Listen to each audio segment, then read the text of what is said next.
Now, as President Trump mulls staying and running Venezuela for many years, our next guest argues his critics are falling into an obvious trap with their response to Maduro's capture and the subsequent fallout.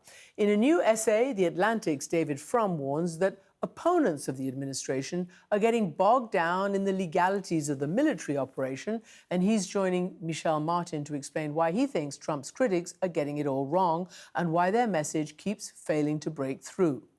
Thanks, Christiane. David Frum, thank you so much for talking with us. Thank you. You've been writing extensively about the U.S. incursion strike into Venezuela, seizing Nicolas Maduro and his wife, bringing him back to the U.S. to stand trial ostensibly for involvement in drug trafficking. Before we dig into a specific piece I wanted to talk about, I just wanted to ask you overall, what's your sense of that mission? What do you think? People use the phrase regime change, but what we actually seem to have seen here is dictator change. The regime remains intact. Nicolas Maduro is not a charismatic dictator of the Fidel Castro type. He's an inheritor of a repressive military authoritarian system that was built by his predecessor, Hugo Chavez, who took power in the 1990s. So this regime has been there for 30 years. Maduro was the second in line. He inherited after Chavez died of cancer, and the system preceded him and can outlast him. So by removing him from the system, you don't necessarily change very much unless you change other things about the system too. But the Trump administration seems quite determined to leave the rest of that system intact because I think they believe, this seems to be the thread of rationality, is the other people in the system are more amenable to pressure and maybe even more corrupt than Nicolas Maduro, as they can do business with them while refusing to do anything to bring the legitimate, democratically elected government of Venezuela back to power. Venezuela had an election a year ago. It was intended to be a fake, but it was the will of the people was so strong that it overwhelmed the fake, and we now have a legitimate president of Venezuela recognized by the United States and other democratic countries. So do you buy the administration's rationale for this? They're saying this isn't a war, so they didn't have to notify Congress or seek congressional approval. They're saying it's a law enforcement operation to basically interdict or interrupt a drug trafficking operation. Do you buy it? Well, which one do I buy? Because I think there are at least three explanations of what has happened, and they contradict one another. So I can't believe them all. And when there are three different ones, I'm probably inclined to believe none of them. But so the one rationale is, yes, this is a law enforcement operation to seize somebody who's been indicted by a United States court.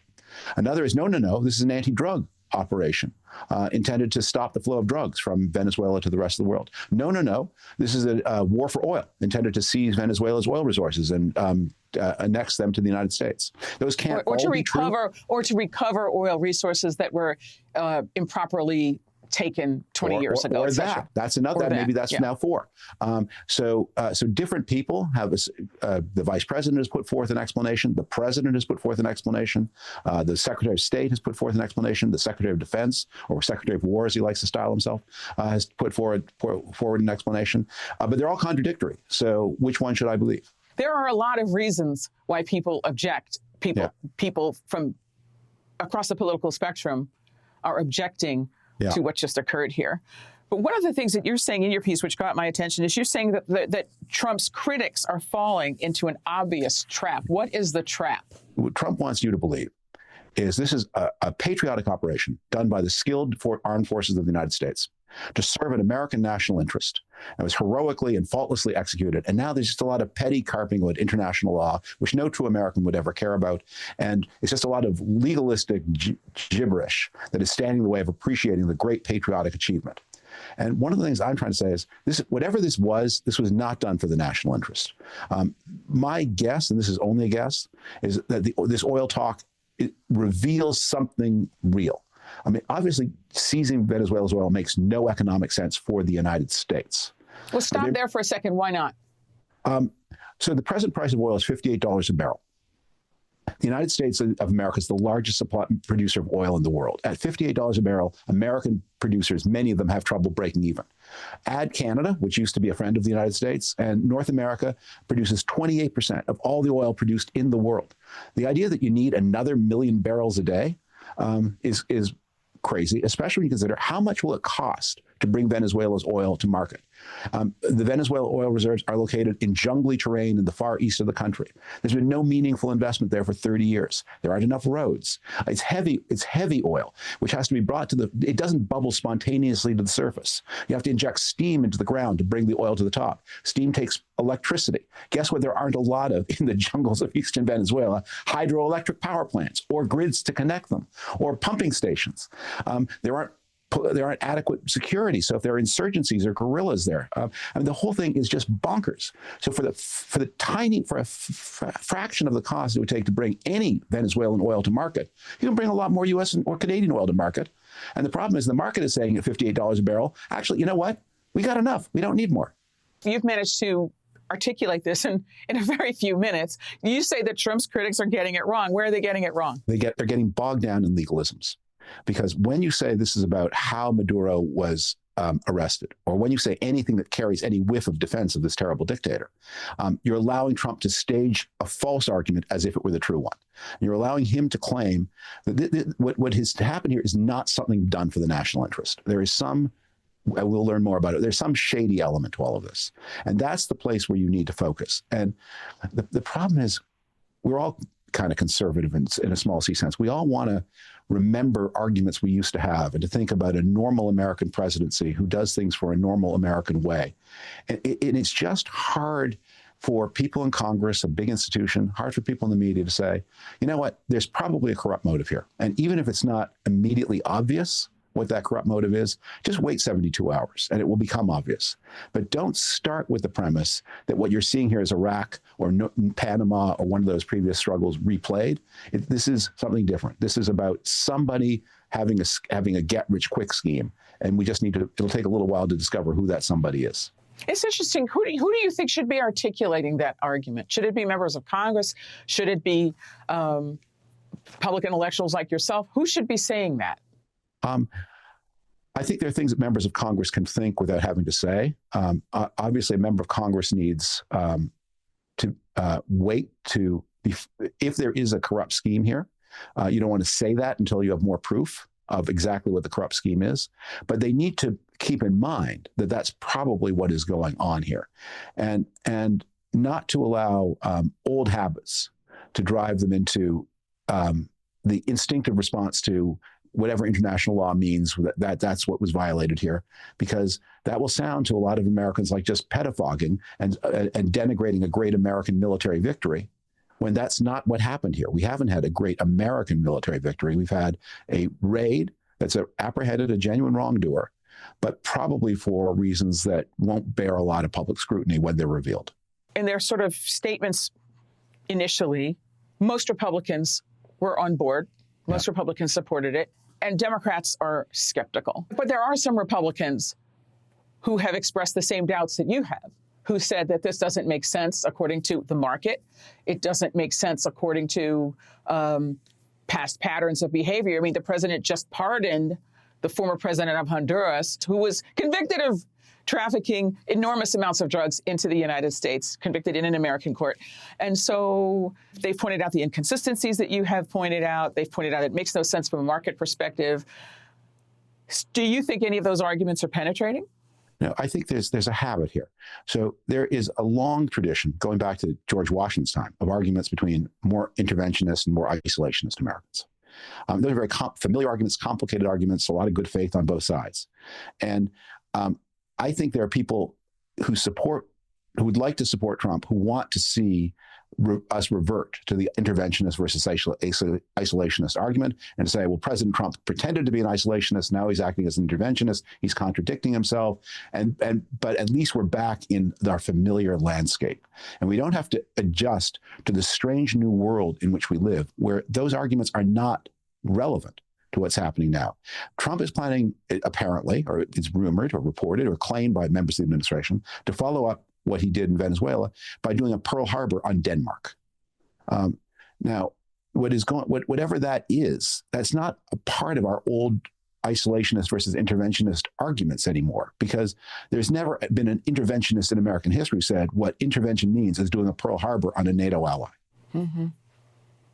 So the question then becomes, though, if the arguments are as clear as you have articulated them, why aren't more people making them? Because back of what I'm saying are some really upsetting things that we don't like to think about.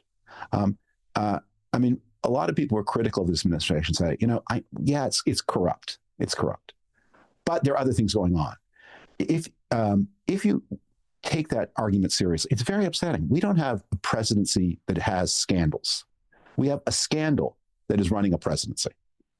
That the scandal is the story.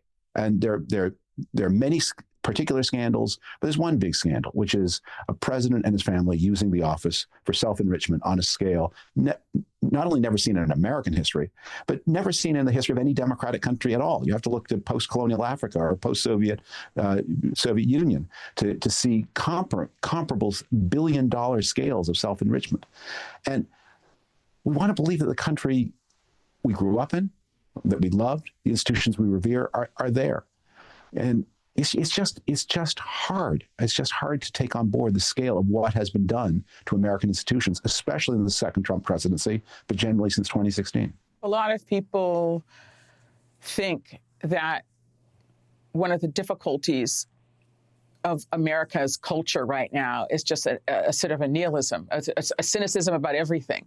I mean, there's one sort of theory about the loss of confidence in the legacy media, for example, is this too negative, too cynical? But you're saying it's the opposite, is that there's a sort of a willingness and an unwillingness to really see something as clearly as it needs to be seen, to be as negative as the moment calls for.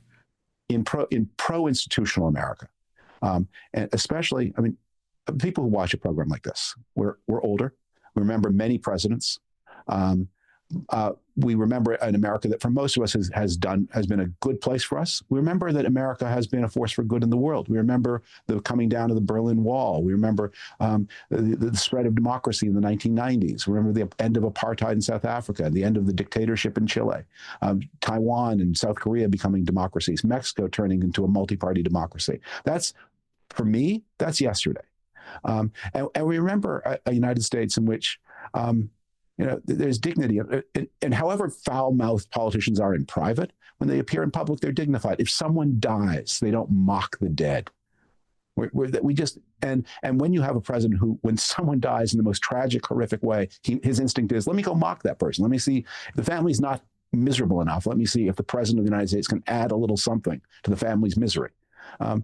It's hard to adjust to that world. We don't want to be there. And so it's easy for those of us in pro-institutional America to say, okay, the real story here is what Marco Rubio is saying to the German chancellor, because that feels like America as we knew it. What should members of Congress be doing right now? If I had one wish, I would have a joint House and Senate resolution saying that any presidential order to attack the territory of a NATO ally is by that fact an illegal order, and obedience to it is an act of obeying an illegal order. Treaties of the United States are the law of the land. According to the Constitution, a treaty is every bit as much law as any statute of Congress.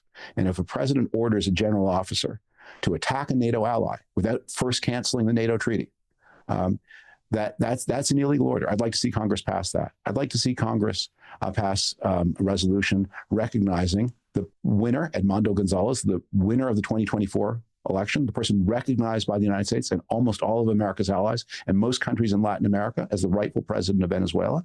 I'd like them to put some muscle behind that you don't want to send troops to Venezuela, but the goal should be bring Edmundo Gonzalez to lawful power and in a negotiated way.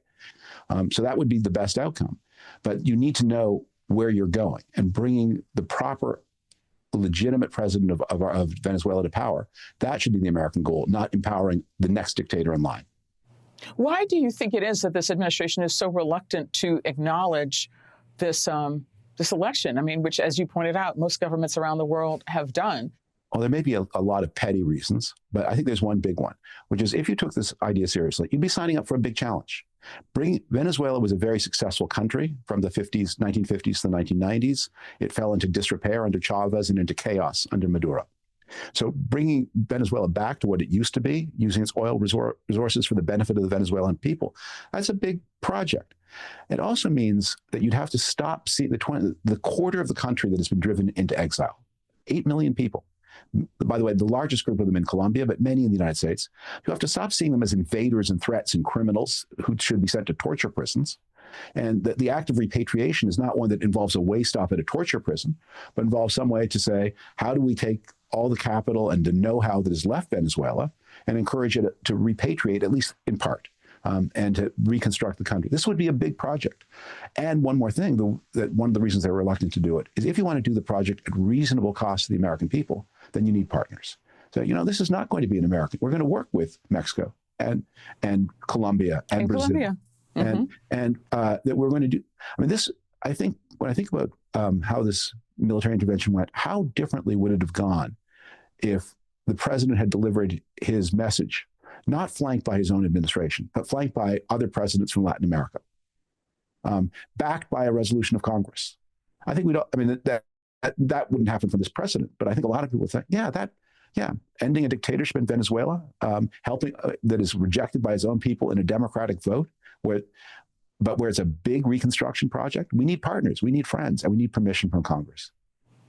Before we let you go, I want to loop back to where we started our conversation, and here's where I'm asking you to speculate. Do you have a theory about why this happened? As you pointed out, the administration has given multiple reasons, some of which are contradictory. I have a guess. It's not really a theory.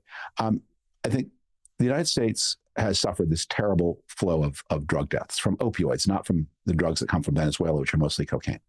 The Trump administration, many of the people there feel those deaths very intensely, as they should, and want to do something about it. But they want to do something that blames foreigners, that says the reason Americans are dying is not because of things that are wrong in American life.